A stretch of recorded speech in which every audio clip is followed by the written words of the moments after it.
마태복음 6장 19절 이후에 말씀을 계속 우리는 묵상을 하게 됩니다.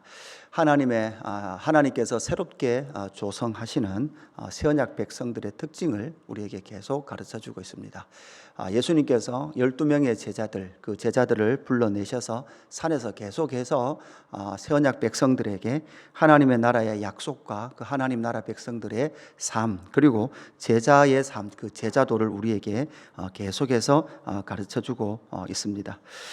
계속해서 새 언약의 백성, 이런 새 나라 백성 이걸 자꾸 이렇게 설교를 하다 보니까 어제 저녁에 설교 준비를 하는데 갑자기 이 노래가 생각이 나요. 새 나라의 어린이는 일찍 일어납니다. 잠꾸러기 없는 나라, 우리나라 좋은 나라. 일찍 일어나시는 분들, 새 나라 어린이는 좀 있습니다. 근데 이 노래가 생각나시는 분들은 옛날 사람이에요. 그죠? 새 언약의 백성들의 특징이 은밀히 구제하는 삶, 그 중심이 하나님 앞에 있는 삶, 그리고 주님이 가르쳐 주신 그 기도의 삶, 그리고 외식하지 아니하며 하나님 앞에 서 있는 삶이 얼마나 영광스러운지, 사람들에게 보일 것인가 하나님 앞에 서 있을 것인가 라는 그 문제 앞에 예수님은 우리에게 진리를 가르쳐 주고 계십니다. 로마서 8장 19절 이후의 말씀에 보면 바울은 이렇게 우리에게 알려주고 있습니다. 피조물이 고대하는 바는 하나님의 아들들이 나타나는 것이니 피조물이 허무한데 굴복하는 것은 자기 뜻이 아니요 오직 굴복하게 하시는 이로 말미암음이라. 그러니까 외식하는 사람에게 보이는 이런 데 굴복하지 아니하고 그 하나님의 아들들의 영광스러움, 하나님의 뜻 앞에 서 있는 것이죠. 21절에 보면 그 바라는 것은 피조물도 썩어짐의 종로로 단 데서 해방되어 하나님의 자녀들의 영광의 자유에 이르는 것이니라, 이렇게 말씀하고 있죠. 외식한다라는 것은 자유한 삶이 아닙니다. 사람들의 눈에 의해서 살아가는 그 사람들인 것이죠. 진리의 복음 앞에 서서 하나님의 영광을 기억하고 그 하나님의 나라를 살아가는 그 사람들의 삶을 우리에게 예수님은 가르쳐주고 계시는 거지. 오늘 이제 6장 19절 이후의 말씀을 통해서 보물을 하늘에 쌓아두라라는 말씀을 이어가고 계십니다. 20절에 보니까 오직 너희를 위하여 보물을 하늘에 쌓아두라, 이렇게 말씀을 하고 있죠.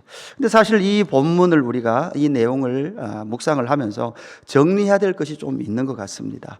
보물을 하늘에 쌓아두라라고 말씀하시는 이 요구가 무엇이냐, 그렇게 말씀하시는 이 보물이 과연 무엇이냐라는 거죠.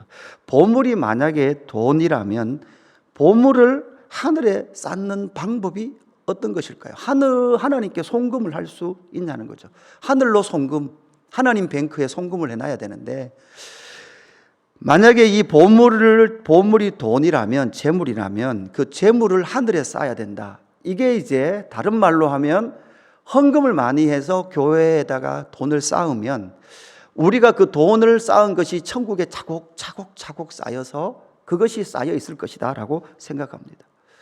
그러면 여러분이 교회에 헌금을 많이 해라. 그러면 여러분이 천국에 가서 그 여러분이 쌓은 보물이 쌓여 있을 것이다. 그런데 여러분, 그 교회에다 헌금을 많이 하면 교회에서 다 써요. 안 쌓여 있고. 이게 중세 교회가 하늘에 쌓은 보물이다라고 해서 헌금을 많이 해라. 돌아가실 때 재산들 자식들에게 주지 말고 다 교회에다 헌금해서 하늘에 쌓아라, 이렇게 이야기를 많이 했죠. 그런데 문제는 그렇게 많이 쌓으면 교회가 부유해져요. 그죠? 교회가 돈이 많아져요. 그것도 하나의 문제일 뿐만 아니라, 그러면 또 하나 질문이 있죠. 그러면 천국 가서도 우리가 돈이 필요한가라는 겁니다. 천국에 가서도 그 돈을 많이 쌓아놔야, 천국 가서도 천국에 돈을 많이 쌓은 사람은 천국 가서 넉넉하게 쓰고, 천국에 헌금을 많이 안 한 사람은 천국에 가서도 쓸 돈이 별로 없는 그런 천국을 만나게 될 것인가, 이런 질문도 우리는 해봐야 한다는 거죠. 그렇다고 해서 이 보물이 돈이 아니라고 말할 수도 없습니다. 왜냐하면 24절에 보니까 이렇게 말씀하고 있죠.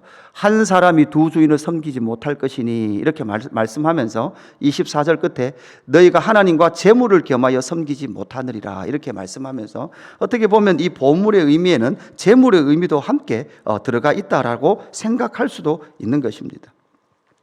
그러면서 과연 그러면 이 보물은 무엇이고 이 재물은 또한 무엇인가라고 생각해 볼 수 있습니다. 이렇게 우리는 질문을 좀 던져놓고 넘어가면 좋겠습니다. 특징이 무엇인가 하면 땅의 보물은 좀과 동록이 들어서 도둑질 당한다 이렇게 말하죠. 동록은 뭐 이렇게 갉아먹는 벌레 같은 종류인 것 같습니다. 좀과 유사하게 되는 거죠. 그래서 좀과 동록처럼 땅의 보물은 쌓아두면 도둑질 당하는데 하늘 보물을 쌓아두면 해하지 못한다, 도둑질하지 못한다라는 것을 우리에게 말씀해 주고 있습니다. 그래서 우리가 정리를 해보면 과연 이 땅의 재물을 쌓는 인생이 아니라 하나님의 나라, 하나님께 보물을 쌓아두라라고 말씀하는 이 보물은 도대체 무엇인가라는 것입니다. 이 땅에서의 보물, 우리가 좀 두 가지로 나눠서 생각해 보면 좋을 것 같아요. 이 땅에서 여러분 보물, 가치 있는 것은 대부분 뭐로 드러납니까? 물질적인 것으로 많이 드러납니다. 그래서 재물이라고 해도 문제가 없을 거예요. 재물입니다. 그러나 하나님에게 보물, 가치 있는 것은 무엇일까? 하나님에게 과연 보물은, 하나님의 나라의 보물은 과연 재물, 돈일까? 우리는 이 답을 33절에서 찾아야 되는 것이죠. 33절에 보니까 그런즉 너희는 먼저 그의 나라와 그의 의를 구하라. 그리하면 이 모든 것을 너희에게 더하시리라 이렇게 말씀하죠. 그런즉 너희는 먼저 그의 나라와 그의 의를 구하라. 하나님 나라의 보물은 그의 나라요 그의 의입니다. 다른 말로 하면 하나님의 나라의 보물은 하나님의 통치입니다. 하나님의 다스림입니다. 우리는 이것을 생각해야 합니다. 보물, 헌금을 하나님 앞에 드려도 그 헌금조차도 무엇입니까? 하나님의 나라의 의를 위하여 사용되어지고 그 의가 이 땅 가운데 나타나는 곳에 드려지기를 원하는 그 마음으로 드리는 그 재물, 우리가 시간을 드리고 우리의 마음을 드리는 그 모든 것이 우리가 누구를 구제하는 것, 누구를 돕는 것, 그리고 사람들 앞에서도 겸손하게 사는 것, 그 모든 것이 나의 영광이나 나의 어떤 자랑이 아니라 그의 나라와 그의 의를 구하는 그 삶으로 나아가는 것이 바로 하늘에 쌓는 보물이다라고 우리는 생각을 해야 합니다. 그래서 이 세상이 말하는 그런 돈, 헌금이 하늘에 쌓이는 것이 아니라 하나님 앞에 서서 하나님의 나라와 그의 의를 구하는 그 삶이 하나님 앞에 기쁨이 되어지고 이 세상에서는 절대 빼앗기지 않는 그 하나님의 통치의 기쁨과 영광이 우리에게 주어진다는 거죠. 여러분, 하나님의 통치는 기쁨입니다. 즐거움입니다. 그래서 이 세상의 어떤 것도 빼앗아가지 못합니다. 가난이 오거나 부유함이 와도, 가난이 와도 그 하나님의 통치의 기쁨을 빼앗지 못합니다. 부유함이, 이 땅에서의 부유함이 와도 그 부유함에 취해서 하나님의 통치의 기쁨을 상실하지 않는다라는 것이죠. 그래서 우리는 이 땅의 보물인 재물에 눈이 어둡지 아니하고 하나님 아버지의 그 통치인 하나님의 통치와 그 의를 바라보며 이 땅을 살아가는 것입니다. 그래서 21절에 보니까 내 보물이 있는 곳에는 내 마음도 있느리라 이렇게 말하죠. 그래서 그 사람의 마음이 돈에 있으면, 재물에 있으면 그냥 돈에, 재물에 꽂혀 있는 거예요. 그런데 보물이 하나님의 나라와 의다라고 생각하는 사람들은 모든 삶이 하나님의 나라와 그의 의를 구하는 삶들을 살아나가는 것이죠. 그 하나님의 나라와 의 아래는요, 재물도 있고 헌신도 있고 예배도 있고 관계도 있고 구원의 기쁨도 있고 가난도 있고 고난도 있고 박해도 있고 그 모든 것의 삶 가운데 하나님의 능력과 하나님의 통치를 담아내는 그 삶을 살아나가기를 원하는 것이죠. 그래서 돈 앞에, 재물 앞에서도 자유할 수 있고 기쁨으로 섬겨 나아갈 수 있는 자가 된다라는 것을 우리에게 말씀해 주고 있습니다. 두 번째는 무엇입니까? 첫 번째는 재물을 하늘에 쌓는 것, 재물이 아니죠. 보물을 하늘에 쌓는 삶으로 나타난다면, 두 번째는 하나님의 나라와 그 의를 볼 수 있는 눈이 필요한 것이죠. 22절부터 23절 말씀을 보면 이게 이제 오늘 내용이 우리가 유대적 배경이 없으면 좀 잘 이어지지 않는 것 같이, 때로는 뭐 생뚱맞은 문장들이 툭툭 나오는 느낌이 드는데, 22절 눈은 몸의 등불이니 그러므로 내 눈이 성하면 온 몸이 밝을 것이요. 이거 이제 유대의 이 전통처럼 하던 속담과도 같은 말입니다. 눈이 나쁘면 온 몸이 어두울 것이니 그러므로 내게 있는 빛이 어두우면 그 어두움이 얼마나 더하겠느냐 이렇게 말하죠. 눈이 나쁘면, 눈이 좋다라고, 나쁘다 좋다라는 것은 눈이 너그럽다라는 것이죠. 눈이 너그럽다. 눈이 너그럽다라는 것은 분명히 볼 뿐만 아니라 분명히 봄을 통하여 너그럽게 본다는 거죠. 그래서 이 말씀을 묵상하면서 여러분의 눈은 아주 너그러운 눈입니까? 날카로운 눈입니까? 여러분, 우리는 날카로운 눈이 필요합니다. 밝은 눈이 필요합니다. 밝다라는 것은 진리를 선명하게 볼 수 있는 눈이 필요하죠. 여러분, 그 밝음으로 무엇을, 또한 밝음으로 진리와 이웃들을 향하여 너그럽게 볼 수 있는 눈이 필요합니다. 하나님의 나라의 눈은 진리를 선명하게 보고 이웃과 공동체는 너그럽게 볼 수 있는 그 눈이 필요하다라는 것이죠. 다른 말로 하면 여러분, 이 밝은 눈, 이런 밝은 눈으로 뭐를 봐야 됩니까? 여러분, 이 세상은 밝은 눈으로 돈이 어디로 움직이는지를 잘 봐야 된다고 말합니다. 그죠? 주식을 어떻게 투자해야 되는지를 잘 봐야 되고 언제 아파트를 사야 될지를 잘 봐야 된다고 말합니다. 그러나 이 밝은 눈으로는 무엇을 봐야 합니까? 하나님의 통치가 어떻게 나타나는지, 하나님의 나라와 의가 어떻게 이루어지고 있는지를 볼 수 있는 눈이 필요한 것이죠. 여러분 교회를 통해서, 예수 그 이름교회를 보시면서 이 교회를 통해서 하나님께서 그 하나님의 나라와 그 일을 어떻게 이루어가고 계시는지를 보고 계십니까? 여러분의 심령 속에서도 나를 하나님께서 어떻게 빚어가고 계신지를 볼 수 있는 눈이 있습니까?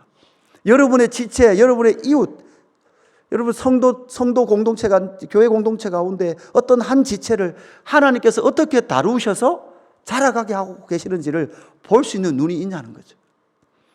이것을 볼 수 있는 그 눈, 그 눈이 바로 밝은 눈이요, 너그러운 눈인 것이죠. 때로는 그 사람이 넘어지기도 하고 실수하기도 하지만 너그러운 눈으로 본다면 하나님께서 자라가게 하시는 과정 가운데 때로는 좀 잘한 것 같아서 좀 세게 달리다가 걸려 넘어지기도 하고, 예전에는 그렇게 넘어지면 울고 일으켜 주기를 기다렸던 사람이라면 조금 더 자라서 넘어졌음에도 불구하고 먼지를 털고 눈물을 닦고 스스로 일어나서 또다시 믿음의 경주를 달려가는 그러한 사람들을 보며 너그러운 눈이 생기기 시작하더라는 거죠. 하나님께서 또 자라게 하시겠지라는 그 마음이 생겨가더라라는 것이죠. 이 밝은 눈은 무엇입니까?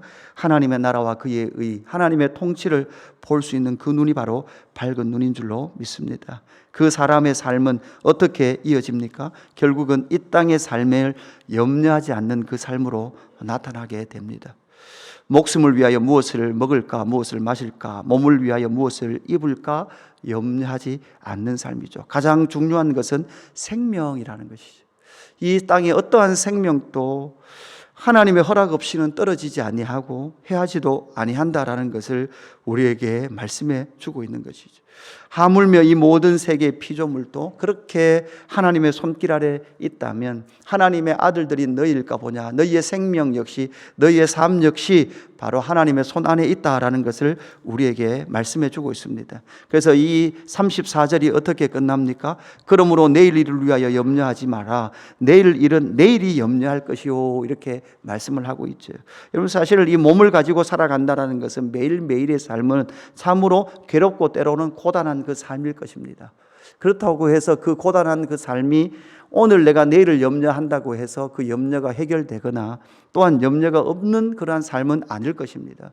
그러나 하나님 앞에 서서 내일을 염려로 보는 것이 아니라 오늘의 삶이 여러분 피곤하죠? 힘이 듭니다. 그럼에도 불구하고 오늘의 그 한날의 삶을 하나님의 나라와 의를 구하며 살아가는 그 삶을 통해 하나님의 영광과 은혜와 통치를 감각하고 인식하며 살아가게 되는 것이죠. 그래서 바울은 빌립보서 4장 이후에 4장 말씀 한번 볼까요? 4장 11절 이후에 이렇게 우리에게 말씀해 주고 있습니다. 내가 궁핍함으로 말하는 것이 아니니라 어떠한 형편을 쓰든지 나는 자족하기를 배웠노니 나는 비천에 처할 줄도 알고 풍부에 처할 줄도 알아 모든 일 곧 배부름과 배고픔과 풍부와 궁핍에도 처할 줄 아는 일체의 비결을 배웠노라. 바울의 그 전 삶을 통해서 바울은 배부름과 배고픔, 풍부와 궁핍에 처할 줄도 아는 그 일체의 비결을 배우고 내게 능력 주시는 자 안에서 내가 모든 것을 할 수 있느니라, 이렇게 말합니다. 여러분 이게 13절만 떼어서 생각하면 내게 능력 주시는 자 안에서 모든 것을 다 할 수 있습니다. 이렇게 해석되지만 앞에 문장과 연결해서 우리가 묵상한다면 모든 것을 할 수 있다는 말이 무엇입니까? 배부름에 처할 수 있고 배고픔에 처할 수도 있고 풍부에 처할 수도 있고 궁핍에 처할 수도 있지만 그 속에서도 하나님의 통치와 그의 나라와 의를 이루는 그 삶을 살 수 있는 그 은혜와 능력을 나에게 주셨다. 일체의 비결을 배웠다라는 것이 바로 내게 능력 주시는 자 안에서 모든 것을 할 수 있는 그 삶을 바울은 말하고 있는 것이죠. 그래서 여러분이 원하는 모든 꿈을 가지십시오. 그리고 기도하십시오. 그러면 다 할 수 있습니다가 아니라 우리의 어떠한 배부름과 배고픔 속에서도 하나님 아버지의 그 은혜와 하나님의 은혜로 살아가는 그 삶을 배워가는 것이 바로 우리의 인생이다, 우리의 삶이다라는 것을 이 말씀을 통해서 배우게 되는 것입니다. 오늘 이 6장 19절 이후부터 하늘의 보배를 쌓아두라, 보물을 쌓아두라라는 이 말씀으로 시작해서 그의 나라와 의를 구하라라는 이 말씀으로 이어지는 이 말씀을 오늘 묵상하시면서 마태복음 6장 33절 그의 나라와 의를 구하며 살아가는 저와 여러분의 삶이 되기를 주님의 이름으로 축복합니다. 하나님 아버지 감사합니다. 하늘의 보물을 쌓아두라라고 요청하고 계시는 예수 그리스도의 그 요청 앞에 우리는 서 있습니다. 하나님 그 요청이 무엇인지 하나님 말씀을 묵상하고 내 삶을 하나님 앞에 내어놓고 기도하며 우리가 쌓아야 될 것이 무엇이며 허물어야 될 것이 무엇인지를 선명히 인식하는 이 아침이 될 수 있도록 인도하여 주옵소서. 그의 나라와 그의 의를 구한다는 것이 무엇인지 하나님의 그 통치가 얼마나 보배로운지 하나님 우리의 온 삶을 통해서 경험하며 그 영광과 찬양을 하나님 앞에 올려드리는 우리의 삶이 될 수 있도록 역사하여 주옵소서. 감사함을 드리며 구주 예수 그리스도 이름으로 기도드리옵나이다. 아멘. 하늘에 계신